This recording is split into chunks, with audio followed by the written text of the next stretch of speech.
तैरना सीखना है तो पानी में उतरना ही होगा।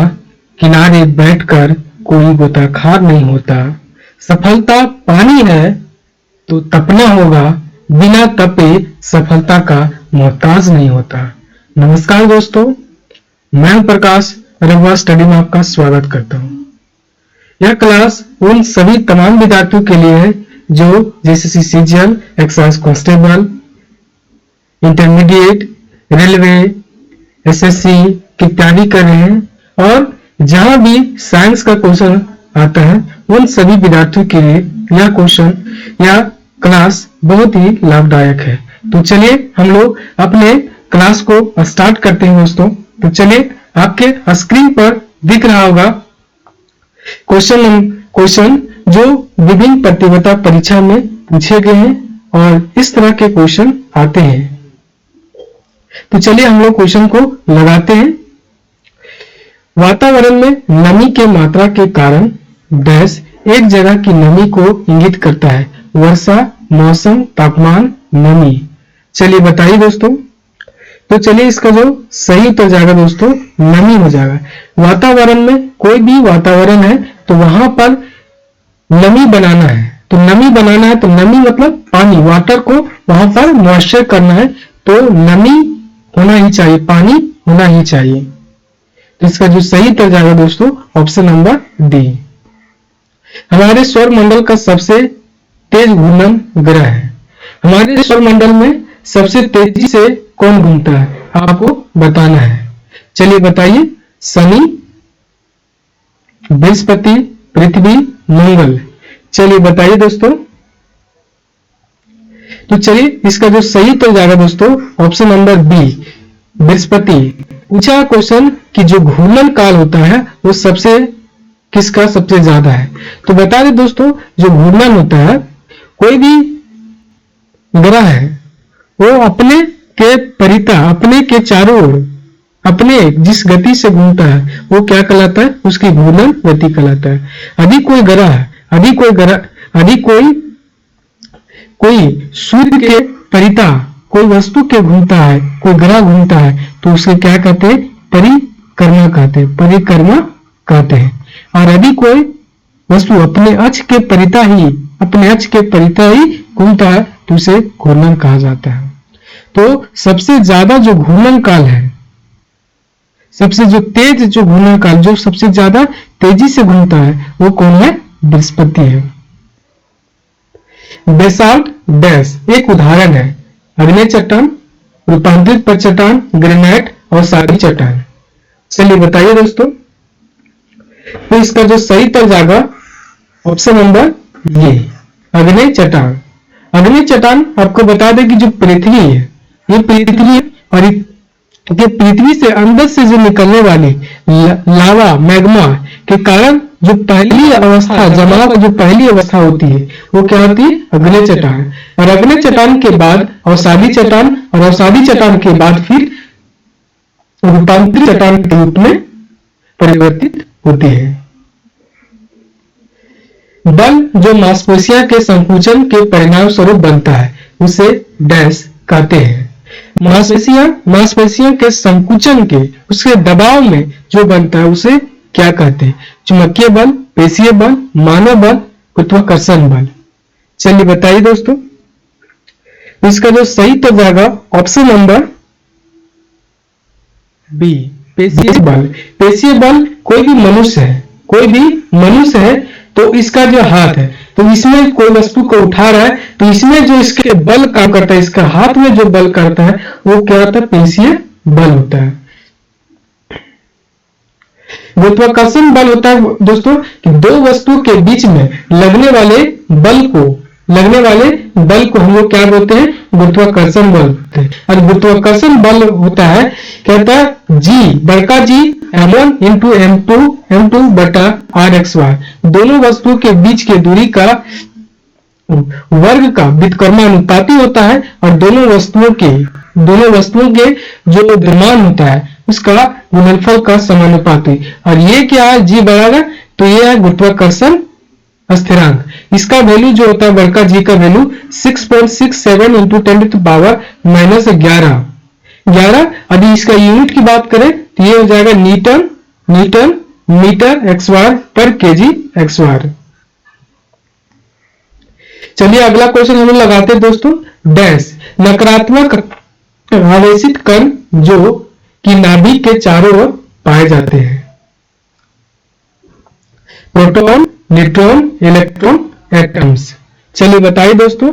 चलिए इसका जो सही तो जाएगा ऑप्शन नंबर सी इलेक्ट्रॉन। क्या हो जाएगा? इलेक्ट्रॉन नकारात्मक। यदि नकारात्मक की बात करें तो जो प्रोटॉन होता है वो क्या होता है? पॉजिटिव होता है, धनात्मक होता है। न्यूट्रॉन न्यूट्रॉन होता है जिसमें कोई भी चार्ज नहीं होता है, इसका सिर्फ द्रव्यमान होता है। इलेक्ट्रॉन जो होता है इसका नेगेटिव चार्ज होता है। यदि हम कोई तत्व की बात करते हैं, परमाणु की बात करते हैं, तो परमाणु है, एक परमाणु है और इस परमाणु के नाभिक में प्रोटॉन और न्यूट्रॉन होता है, प्रोटॉन और न्यूट्रॉन होता है। और इस नाभिक के चारों ओर प्रोटॉन और न्यूट्रॉन हो गए और इस नाभिक के चारों ओर इलेक्ट्रॉन चक्कर लगाता है। क्या लगाता है? चक्कर लगाता है। लावा से बने चट्टानों को डैश कहा जाता है। अग्रणी पत्थर, अवसादी चट्टान, अग्रणी चट्टान और रूपांतरित चट्टान। चलिए बताइए दोस्तों। चलिए इसका जो सही उत्तर जाएगा ऑप्शन नंबर सी। क्या हो जाएगा? सी।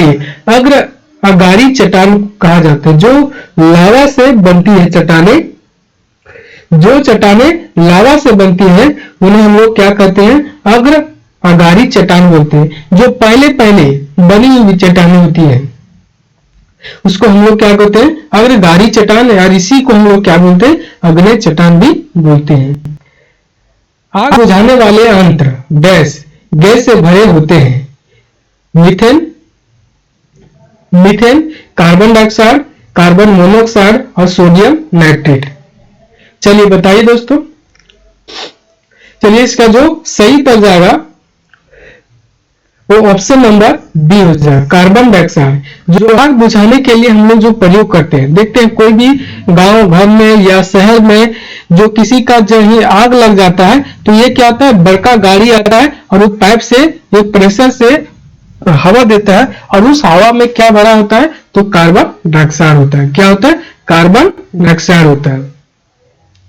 तो हम लोग आग बुझाने के लिए जिस गैस का प्रयोग करते हैं उसे कार्बन डाइऑक्साइड कहते हैं और कार्बन डाइऑक्साइड का गैस का हम लोग प्रयोग करते हैं। इसमें और बेस्ट में जाइएगा तो कार्बन जो टेट्राक्लोराइड है इसको भी हम लोग प्रयोग करते हैं आग को बुझाने में। मीथेन का फार्मूला की बात करते हैं तो CH4 इसका फार्मूला आता है। कार्बन मोनोऑक्साइड का formula CO, carbon monoxide formula होता है। 0 डिग्री डैश किसके बराबर होता है? कितना फ़ारेनहाइट के आपको बताना है, कितना फ़ारेनहाइट के बराबर होता है। चलिए बताइए दोस्तों। चलिए इसका जो सही उत्तर जाएगा ऑप्शन नंबर बी, 32 फ़ारेनहाइट के बराबर होता है। जो 0 डिग्री सेल्सियस होता है वो कितना होता है? 32 फ़ारेनहाइट के बराबर होता है। इक्वेशन की बात करें तो जो डिग्री सेल्सियस 0 100 बराबर फ़ारेनहाइट माइनस 32 बराबर कितना होता है? 100। तो ये जो दो कट गया तो ये जो C हो गया वो क्या होगा? F minus 32। तो फ़ारेनहाइट के लिए निकालेगा तो इसमें 32 क्या होगा? जुड़ जाएगा, यानी 0 डिग्री से 0 डिग्री हो जाएगा और ये 0 होगा। तो कितना रिजल्ट आ जाएगा? 32 आ जाएगा, 32 फ़ारेनहाइट डिग्री। हीटिंग और कूलिंग पानी को शुद्ध करने की प्रक्रिया क्या है? रिफाइनिंग, धातुकर्म, पेंटिंग प्रक्रिया और आसवन। चलिए बताइए दोस्तों। चलिए इसका जो सही उत्तर जाएगा ऑप्शन नंबर डी, आसवन। कोई भी चीज को हम लोग क्या करते हैं? हीट कर रहे हैं या कूलिंग कर रहे हैं तो उसको हम लोग क्या करते हैं? आसवन करते हैं, उड़ाते हैं। उस पानी को हम लोग उड़ाते हैं, वेपोराइज करते हैं। चलिए अगला क्वेश्चन लगा लेते हैं। ये यू डैश का प्रतीक है? चांदी, सोना, लोहा, लेड। चलिए बताइए दोस्तों।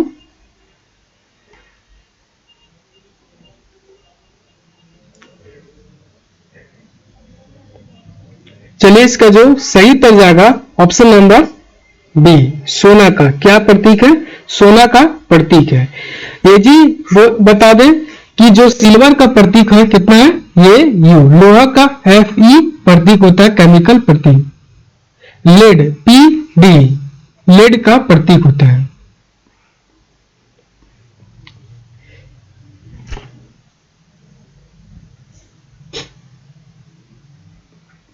एक युक्ति जो ध्वनि तरंगों को विद्युत संकेतों में बदलती है डैश। इसे क्या कहा जाता है? जो ध्वनि तरंग को विद्युत में बदलने का काम करती है? ओडोमीटर, रेफ्रोमीटर, स्पेक्ट्रोस्कोप और माइक्रोफोन। चलिए बताइए दोस्तों। चलिए इसका सही उत्तर हो जाएगा ऑप्शन नंबर डी, माइक्रोफोन। जो माइक्रोफोन है, जैसे अभी हम वीडियो को रिकॉर्ड कर रहे हैं, तो ये जो रिकॉर्ड कर रहे हैं वो माइक्रोफोन की मदद से कर रहे हैं। तो हम अपनी ध्वनि को दे रहे हैं और किस में बदल रहे हैं? तो विद्युत संकेतों में, विद्युत ऊर्जा में हम उसको बदल रहे हैं। अपनी ऊर्जा को हम लोग किस में बदल रहे हैं? तो विद्युत ऊर्जा में बदल रहे हैं। ओडोमीटर जो होता है वो दूरी को मापने के लिए हम लोग ओडोमीटर का प्रयोग करते हैं। डैश वायुमंडलीय दाब को मापने की एक इकाई है? Ampere, kelvin, hecto pascal, pound. चलिए बताइए। चलिए इसका जो सही उत्तर जाएगा दोस्तों ऑप्शन नंबर सी। जो हेक्टो पास्कल है वो क्या है? वायुमंडलीय दाब को मापने के लिए हम लोग जो इकाई है क्या है? Hecto pascal. वायुमंडलीय दाब को हम लोग मापने के लिए बैरोमीटर का प्रयोग करते हैं। बैरोमीटर का प्रयोग करते हैं। केल्विन जो होता है तापमान को मापने के लिए। एम्पियर होता है जो विद्युत धारा को मापने के लिए हम लोग एम्पियर का प्रयोग करते हैं। पाउंड है, ये द्रव्यमान को हम लोग मापते हैं इससे। हवा की गति और दिशा मापने के लिए एक उपकरण है? एंड्रॉइड बैरोमीटर, हाइड्रोग्राफ, एनीमोमीटर, वायु फलक। चलिए बताइए। चलिए इसका जो सही उत्तर जाएगा दोस्तों ऑप्शन नंबर सी, एनीमोमीटर। यानी हवा की हम लोग जो गति मापते हैं, गति मापना है या उसकी जो दिशा मापने के लिए हम लोग एनीमोमीटर का प्रयोग करते हैं। एनीमोमीटर का प्रयोग करते हैं। और बैरोमीटर आपको बता ही दिए, वायुमंडलीय दाब को मापने के लिए। डैश के कारण ग्रह अपने कक्षा में अपनी गति पर रहती है? किसके कारण? कोई भी ग्रह है वो अपनी ही कक्षा में बनी रहता है, अपनी ही कक्षा में वो बनी रहता है। उसकी कक्षा, ये कक्षा मान लीजिए ग्रह इसमें चल रहा है, इस कक्षा में चल रहा है, तो ऐसा नहीं कि कल होके इस कक्षा में चलने लगा, ऐसा नहीं होता है। तो क्या है उसका कारण? क्या है कि अपने ही कक्षा में वो बना रहता है। रोटेशन के और घनत्व, आकार और गोलाकार आकार, अपनी दूरी पर सूर्य का रोटेशन, गुरुत्वाकर्षण और केंद्रापरक बल। चलिए बताइए दोस्तों। तो इसका जो सही उत्तर जाएगा दोस्तों ऑप्शन नंबर डी, गुरुत्वाकर्षण बल। जो गुरुत्वाकर्षण है और केंद्र प्रसारक बल के कारण अपनी कक्षा में ग्रह बना रहता है। इसका कारण क्या है कि मान लीजिए ये सूर्य सन है और ये पृथ्वी है, ये पृथ्वी अर्थ है, तो इसके चारों ओर जो चक्कर लगा रहा है, तो इसका मेन कारण कि दोनों के बीच में, सन के और पृथ्वी के बीच में कौन सा बल काम कर रहा है? तो न्यूटन के मुताबिक गुरुत्वाकर्षण बल। दो वस्तुओं के बीच में कौन सा? गुरुत्वाकर्षण बल। क्योंकि पृथ्वी है तो इसलिए क्या हुआ? गुरुत्व बल हो जाएगा। तो गुरुत्व बल इसके बीच में काम कर रहा है और इसको बल, और जब ये चक्कर लगा रहा है तो पृथ्वी है वो सूर्य की तरफ एक बल काम कर रहा है, जिसको हम लोग क्या बोलते हैं, केंद्र प्रसवक, या फिर हम लोग बोलते हैं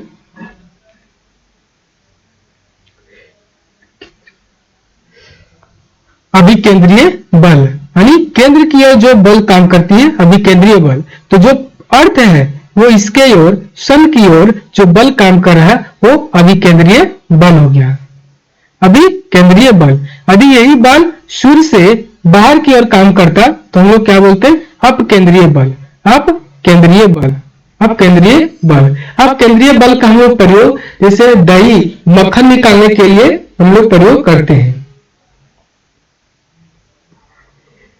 सीसा, पेंसिल, लीड, डैश बंधन का एक उदाहरण है। वांडर वाल्स, आयनिक बल, कोवेलेंट बॉन्ड और धातु। चलिए बताइए, चलिए इसका जो सही उत्तर जाएगा दोस्तों ऑप्शन नंबर ये वांडर वाल बल। जो वांडर वाल बल होता है वो सीसा और लीड के बीच में बंधन का काम करता है, उसका एक उदाहरण है। तो वांडर वाल फोर्सेस जो होता है वो हाइड्रोजन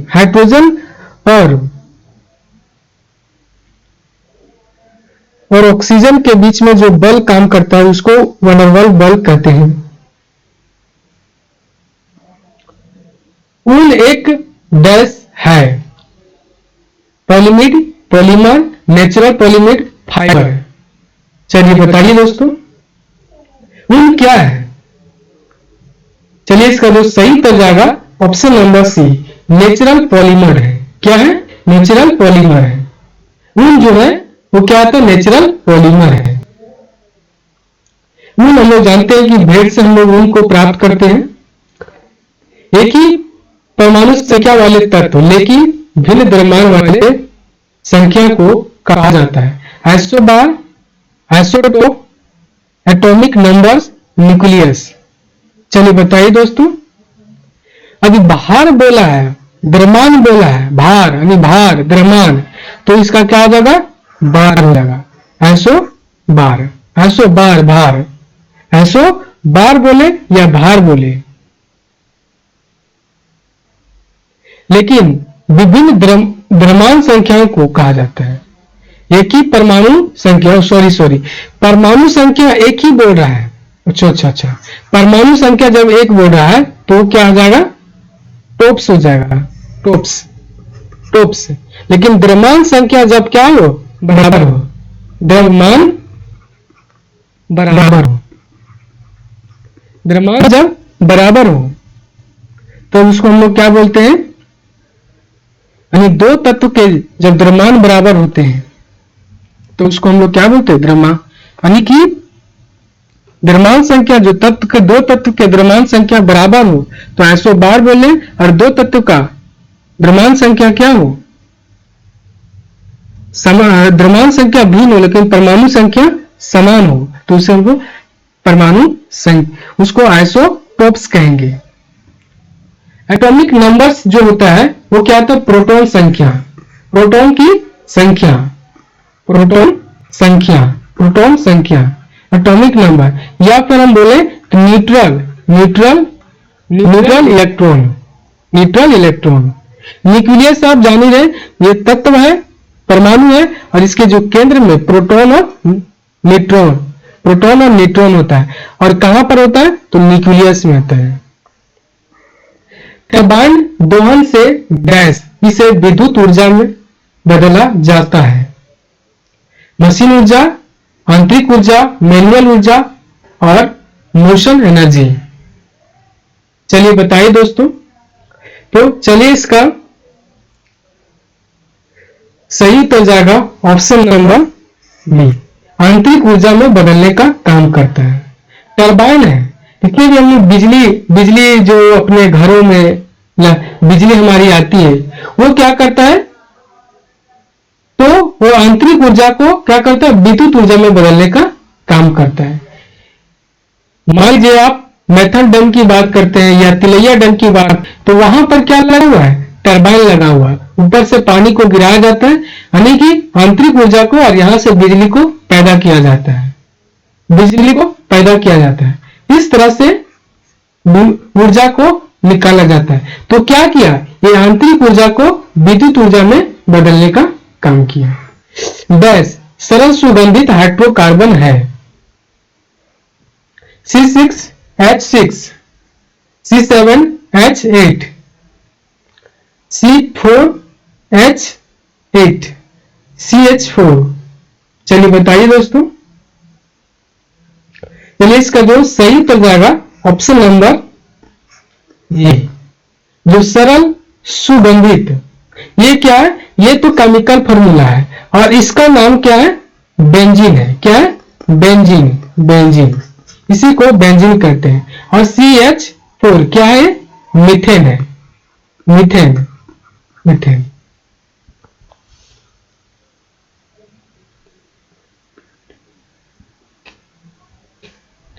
और ये क्या है, ब्यूटीन है, ब्यूटीन, ब्यूटीन।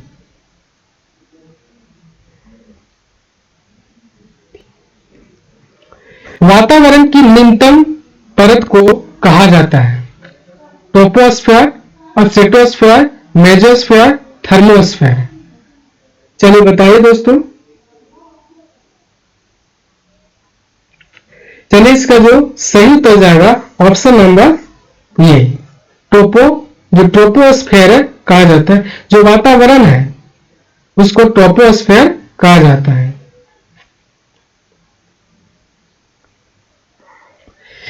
जो पृथ्वी है, और ये पृथ्वी और पृथ्वी के सबसे निचले वाले लेयर को हम लोग क्या कहते हैं, तो ट्रोपोस्फेयर कहते हैं, ट्रोपोस्फेयर, ट्रोपोस्फेयर कहते हैं।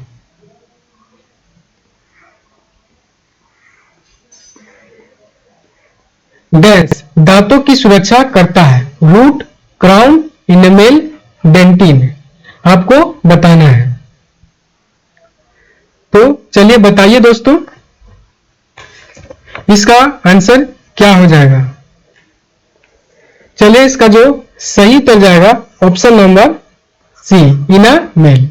इनामेल जो बात करते हैं तो सबसे कठोर जो भाग होता है वो क्या होता है, इनामेल होता है, सबसे कठोर भाग।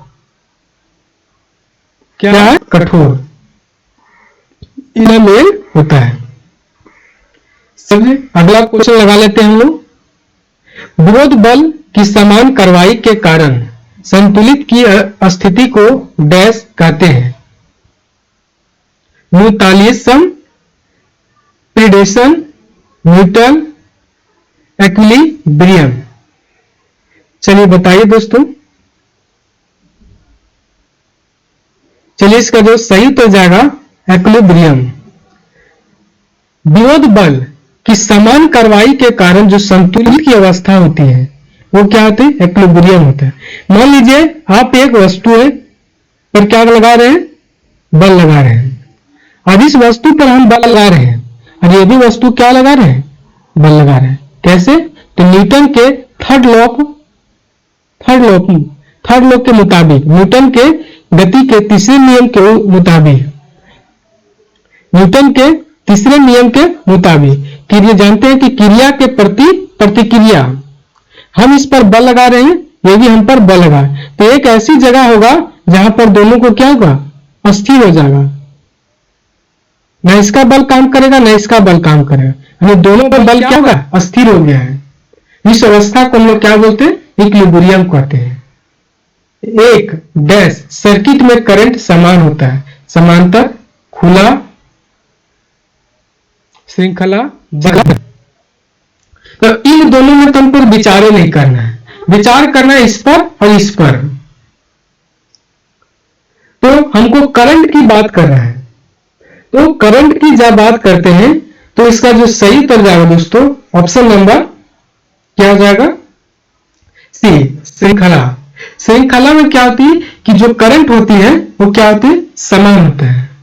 यानी कोई भी ये तार है, ये तार है, तो वहां पर एक बल्ब को यहां जोड़ दिए हम लोग, एक बल्ब को यहां जोड़ दिए, एक बल्ब को यहां जोड़ दिए, एक बल्ब को यहां जोड़ दिए, तो यहां क्या हुआ, हर एक जगह क्या हो गया, इसका डिफरेंस हो गया, विभव, पोटेंशियल डिफरेंस क्या होगा, अलग अलग होगा, भिन्न भिन्न होगा, अलग अलग। लेकिन इस जो तार में जो करंट जाएगा, तार में करंट जाएगा वो क्या जाएगा, समान जाएगा। तापमान में करंट जाएगा वो क्या हो जाएगा, समान जाएगा। लेकिन विभव यहां पर क्या हो जाएगा, अलग हो जाएगा। विभव अलग हो जाएगा, अलग। और वहीं पर अभी हम पैरेलल की बात करें, दो पॉइंट के बीच में जो करंट जा रहा है, दोनों के करंट जा रहा है दोनों के बीच में, तो वहां पर क्या हो जाएगा, पोटेंशियल डिफरेंस समान है, विभव क्या है, समान है। यहां पर क्या होगा, विभव समान है, विभव समान है, लेकिन जो करंट जा रहा है तार में वो क्या हो जाएगा, अलग अलग हो जाएगा। समांतर, ये समांतर का कंडीशन, केस क्या है, ये समांतर का कंडीशन है, समांतर समांतर। और ये केस क्या है, ये केस सीरीज का कंडीशन है।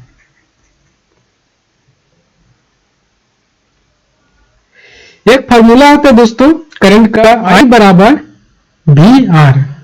क्या होता है, I बराबर वी आर,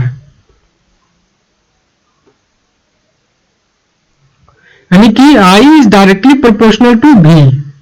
और जब इसको प्रोपोर्शनल को हटाते हैं तो R एक कांस्टेंट आ जाता है। जो R कांस्टेंट तो नहीं होता, उसका वैल्यू होता है, डिपेंड करता है उस पर, मटेरियल पर। सबसे हल्की धातु है निकेल, हाइड्रोजन, लिथियम, हीलियम। चलिए बताइए दोस्तों,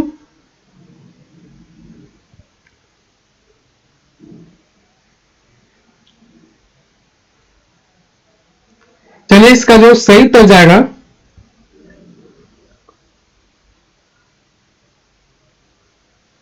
ऑप्शन नंबर सी, क्या हो जाएगा, लिथियम। लिथियम की यदि हम बात करते हैं तो लिथियम की जो परमाणु संख्या होती है, परमाणु संख्या होती है वो कितनी होती है, 3। हाइड्रोजन का परमाणु संख्या 1, हीलियम का 2।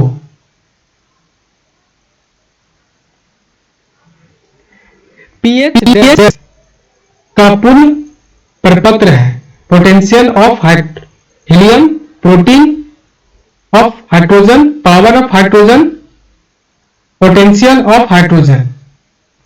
पीएच किसका पूर्ण प्रपत्र करता है, आपको बताना है। तो इसमें यदि हम बात करें, ऑप्शन को एलिमिनेट करें, तो ये ऑप्शन तो होगा नहीं, हीलियम। हाइड्रोजन बात करें तो ये तीनों में से कोई सकता है, ये प्रोटीन की बात करें तो ये भी हो नहीं सकता है, पावर भी नहीं हो सकता है। तो क्या हो जाएगा, ये पोटेंशियल ऑफ हाइड्रोजन। इसका जो सही उत्तर जाएगा दोस्तों, पोटेंशियल ऑफ हाइड्रोजन। किस गैस की बदबू सड़े हुए अंडे की तरह आती है, methane sulphur, hydrogen sulphide, sulphur. चलिए बताइए, सड़ा हुआ अंडा के जैसा आता है उसका बदबू, कौन सा गैस है। चलिए इसका जो सही उत्तर जाएगा दोस्तों, हाइड्रोजन सल्फाइड। क्या जाएगा, हाइड्रोजन सल्फाइड। रेत और सिलिकेट का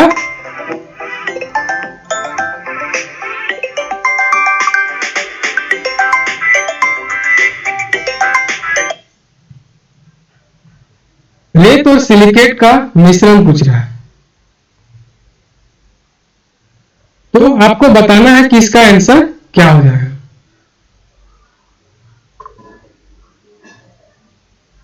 कैल्शियम कार्बोनेट, कांच, क्वार्ट्ज, माइका।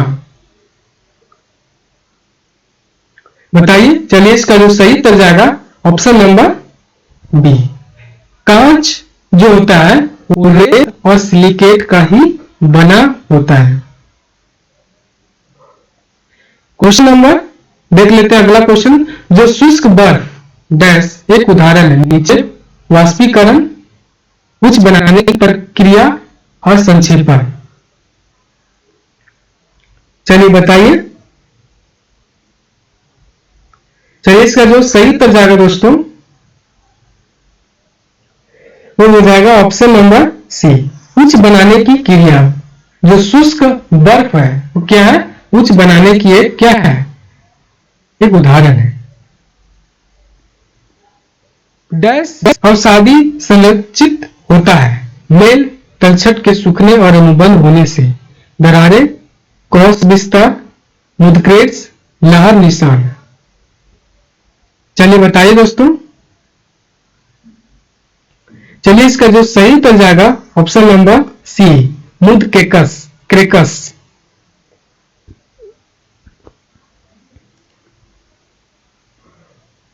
डैश विभिन्न न्यूट्रॉन के साथ एक ही परमाणु का तत्व है। Proton, electron, isotope, neutrons. अभी ऊपर वाले क्वेश्चन में हम लोग देखें, विभिन्न न्यूट्रॉन है, न्यूट्रॉन अलग अलग है के साथ एक ही परमाणु का तत्व। न्यूट्रॉन क्या अलग अलग है, लेकिन परमाणु का जो तत्व है वो क्या है, एक ही है। तो क्या है इसका सही उत्तर जाएगा ऑप्शन नंबर सी, आइसोटॉप।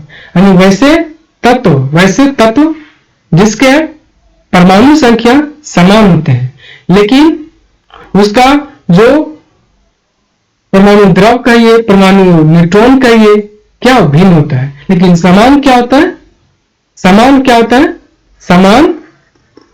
होता है उसका परमाणु संख्या समान होता है। प्राकृतिक रॉक घटकों और खनिजों के आंतरिक संरचना को तोड़ना डैश कहलाता है। रासायनिक अक्षय, आंतरिक अक्षय, अपघटन, विघटन। जो प्राकृतिक रॉक है, चट्टान है या खनिज है, उसके हम लोग अंदर की जो संरचना है उसको क्या करते हैं, तोड़ देते हैं। और उस तोड़ने के हम लोग क्या कहते हैं, चलिए बताइए। चलिए इसका जो सही उत्तर जाएगा ऑप्शन नंबर ए, रासायनिक अक्षय हम लोग कहते हैं। ताप और दाब से एक चट्टान का संक्रमण दूसरे में होना कहलाता है मॉर्फिंग, कायांतरण, मॉर्फिज्म और मायोसिस। चलिए बताइए दोस्तों, इसका जो सही उत्तर जाएगा ऑप्शन नंबर बी, कायांतरण। क्या कहलाता है, कायांतरण कहलाता है। यानी ताप दाब से कोई भी चट्टान है उसके संक्रमण से दूसरे रूप में परिवर्तित हो जाता है, तो क्या हुआ, कायांतरित करेगा, परिवर्तित करेगा, कहलाता है। सेंट्रियोल्स केवल डैश में पाए जाते हैं। संयंत्र कोशिका, पशु सेल, मानव कोशिका, माइक्रो सेल। बताइए इसका जो सही उत्तर जाएगा दोस्तों ऑप्शन नंबर डी, पशु सेल।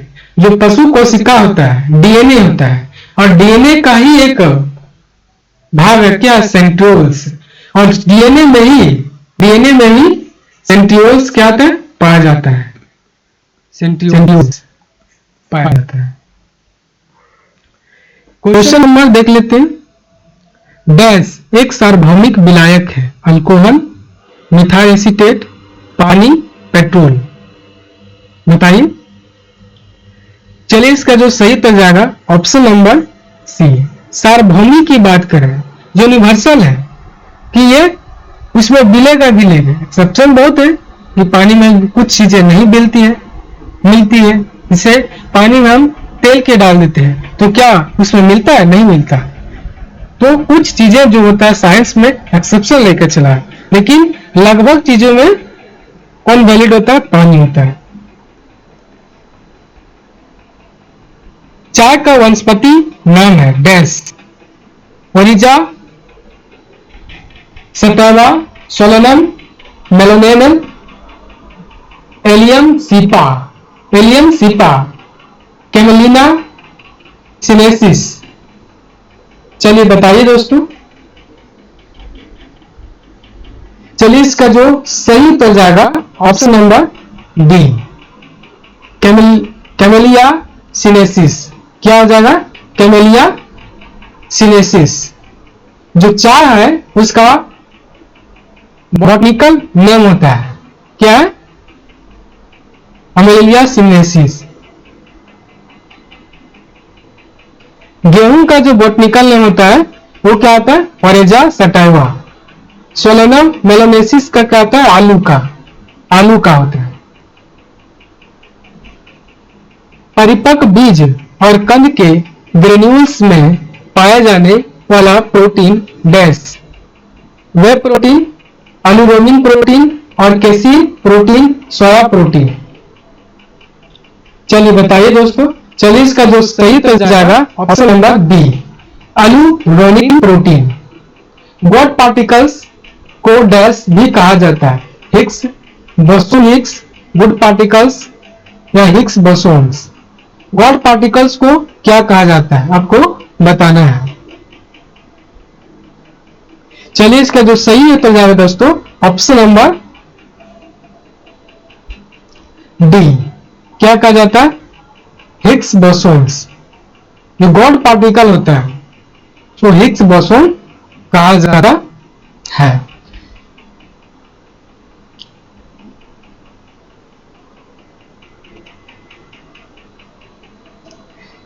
डैश एक कीट प्रतिरोधी कॉटन है, bleach cotton, GT cotton, BT cotton, चीनी कॉटन। चलिए बताइए। चलिए इसका जो सही उत्तर जाएगा दोस्तों ऑप्शन नंबर बी, सी। इसका जो सही उत्तर जाएगा option number C, BT cotton. जो बीटी कॉटन है क्या है, एक प्रतिरोधी कॉटन है। एक घोल जिसमें 7.0 के नीचे पीएच होता है उसे कहा जाता है नमक, तरल, एलसीडी, तेजाब, क्या कहा जाता है। चलिए इसका जो सही तो जाएगा दोस्तों ऑप्शन नंबर डी, तेजाब कहा जाता नहीं, एसिड, एसिड कहा जाता है। 7 जिसका पीएच वैल्यू क्या होता है, 7 से कम होता है। पीएच वैल्यू की बात करें हम तो 1 से 7 तक, 1 7 और 7 से फिर 14 तक। तो यहां से यहां होता है 1 से 7 के बीच में क्या होता है, एसिड होता है। और 1 के जितना हम नजदीक रहेंगे एसिडिटी क्या होगी उतना ही क्या होगी, बढ़ेगी। और 7 होता है क्या होता है, उदासीन होता है, उदासीन। और 7 से 14 तक क्या होता है, बेस होता है, क्षार होता है। और जितना हम 14 के नजदीक होंगे उसका एसिडिटी है वो कितना ही क्या होगा, ज्यादा होगा। खट्टे फल डैश में अधिक है, थायरन, vitamin B2, vitamin A, vitamin C. चलिए बताइए। चलिए इसका जो सही उत्तर जाएगा दोस्तों option number D, vitamin C. Vitamin C होता है वो खट्टे फलों में ज्यादा पाया जाता है।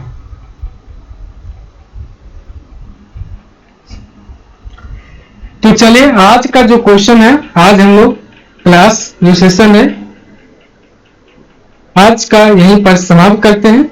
यदि क्लास आपको अच्छा लगा होगा तो लाइक कर दीजिएगा, नए होंगे तो सब्सक्राइब कर दीजिएगा। फिर अगले क्लास आपसे मिलते हैं, तब तक के लिए जय हिंद, जय भारत।